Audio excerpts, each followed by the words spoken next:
comme expliqué précédemment dans la petite introduction, sur la physiologie et la santé.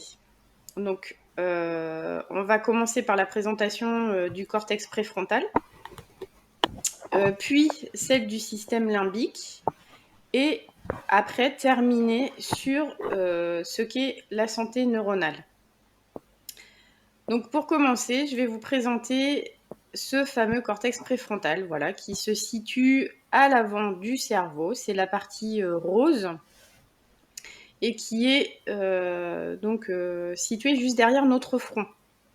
Voilà, vous voyez que c'est une partie qui est assez importante dans notre cerveau, qui prend assez de place. Donc, j'ai voulu commencer par voir le développement de notre cortex préfrontal parce que c'est le siège du contrôle des émotions et de l'attention. Donc, on va commencer par voir son développement, qui est lié donc en partie aux conditions de vie de la personne. Comme vous le savez, le développement du cerveau va donc commencer dans le ventre de la maman. Si celle-ci est stressée ou subit un traumatisme quelconque durant la grossesse, cela va se répercuter donc sur le développement du fœtus, ce qui va se traduire par un retard, ou ce qui peut se traduire par un retard staturopondéral, c'est-à-dire un poids et une taille plus faibles que la moyenne des autres fœtus, mais aussi par une atrophie préfrontale, c'est-à-dire que le cortex préfrontal sera moins développé à la naissance. D'accord ?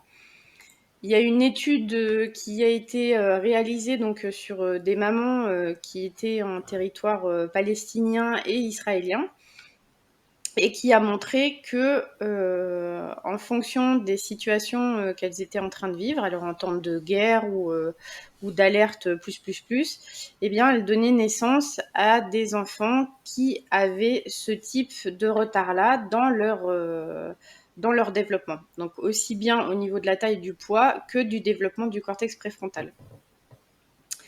Donc, mais l'avantage de notre corps, c'est que lorsque l'enfant va naître, dès qu'il pourra récupérer une base sécurisante extérieure à lui-même, donc ça peut être la maman ou une autre personne, hein, on va pouvoir constater qu'au bout de 24 à 48 heures, il y a un processus de récupération qui va s'enclencher pour rattraper ce retard-là.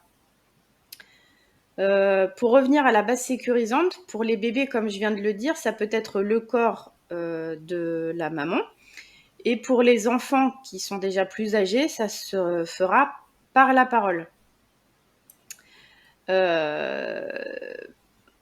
Parce que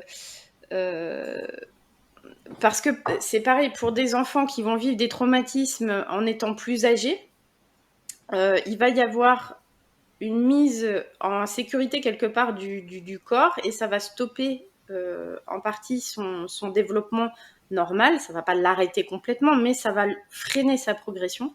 Et dès que l'enfant va pouvoir être en sécurité quelque part,